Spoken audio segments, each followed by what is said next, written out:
The thing that makes Christ consciousness so beautiful versus just straight up religion is that it allows very good people that don't necessarily believe exactly what you believe or believe in the religion that you believe in. It gives them access to heaven.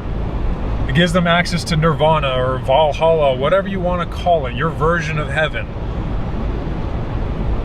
It gives them access to. Basically by living the life of Christ. This is where Christ consciousness comes in. So it's not based off of Jesus, I accept you into my heart, and boom, you get eternity in heaven, which is a pretty interesting loophole if you think about it. God in his infinite wisdom, significantly smarter than you and I, just so happen to miss that loophole that you could literally live an entire life of debauchery, and then on your deathbed go, you know what? Jesus, I accept you into my heart, and then God goes, man, I was this close. I was this close. I almost got him. But you know what? You said the word, so get in here. Get in here, you bad dude. I don't believe that, man. I don't subscribe to that.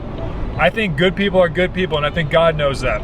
And if I, with my tiny little brain, significantly smaller than God himself, if I in my tiny little brain know that loophole, I would never create that loophole for someone. I wouldn't do it for kids. You know, I wouldn't allow kids to be like, hey, you know, don't do your chores, don't do this. But they're like, oh, well, I said these words. And you're like, oh man, dang it, foiled again.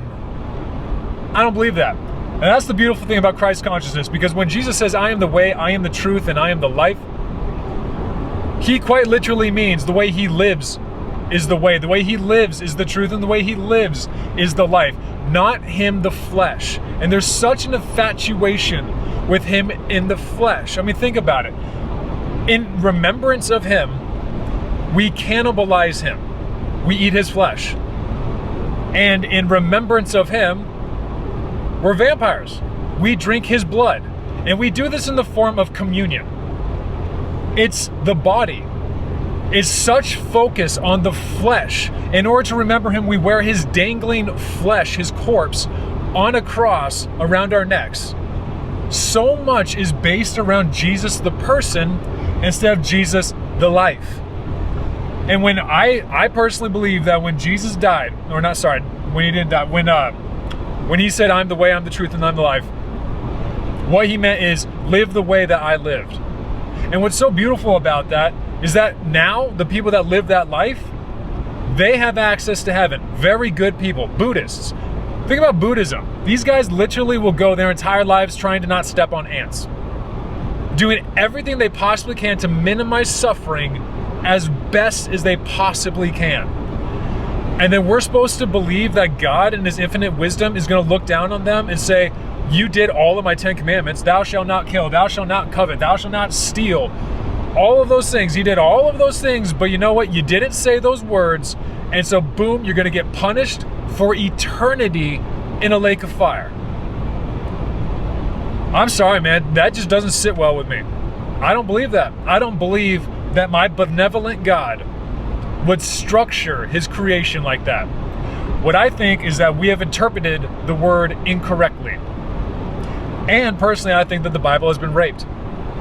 And it's not even a personal belief. That is fact. We have had popes remove books from the Bible, add books to the Bible. There are so many manipulations over the course of centuries that have happened to that Bible, to that book, that we take verbatim, that we take as the gospel spoken direct word of God,